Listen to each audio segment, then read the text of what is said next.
రెండవది చాలా ఆశ్చర్యకరంగా ఆయన ఇన్ని చెప్తే జగన్ మీద ఇన్ని చెప్పినా తెలుగుదేశం వాళ్ళు ఆయన బలపరచట్లేదు.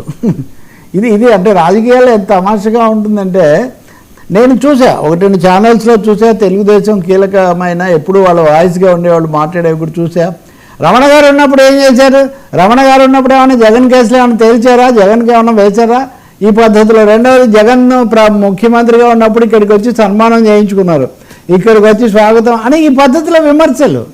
అంటే ఇవన్నీ ఒక రాజ్యాంగ వ్యవస్థలు, వాటి కొన్ని పద్ధతులు ఉంటాయి. ముఖ్యమంత్రి మీరున్నా ఇంకొకరున్నా అనేది లేకుండా రమణ గారు చీఫ్ జస్టిస్ కాబట్టి ఉన్న కేసులన్నీ ఏదో ఒక దెబ్బతో కొట్టేస్తారని, లేకపోతే ముఖ్యమంత్రి జగన్మోహన్ రెడ్డి కాబట్టి చీఫ్ జస్టిస్ వచ్చినా కానీ పట్టించుకోకుండా ఉండే పరిస్థితి ఆయనకు ఉంటుందని. కానీ ఇవన్నీ ఎలా ఊహిస్తున్నారు? ఇంత పరిమితమైన స్కోప్లో ఇటు వైసీపీ వాళ్ళైనా అటు టీడీపీ వాళ్ళైనా ఆలోచించడం చాలా ఆశ్చర్యంగా. అంటే ఇంకా ఈ అసహనం పెరిగి ఆయన ఎందుకైతేమీ ఏదో తన లోపల ఉన్న ధామంతో ఆయన వెలుగుచ్చారు.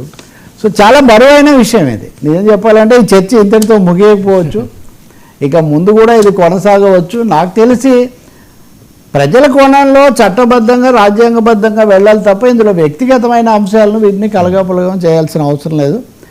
టీడీపీ వాళ్ళు సానుభూతి చూపించకపోవడం మరీ ఇంకా రమణ గారు డైజెస్ట్ చేసుకోవడం కూడా చాలా కష్టమే ఇంత చేసిన తర్వాత. అంటే వాళ్ళు ఎక్కువగా ఆశించారేమో తెలీదు. ఇప్పుడు కూడా కొన్ని ఆశిస్తున్నారు, నేను ఇందాక చెప్పాను కదా.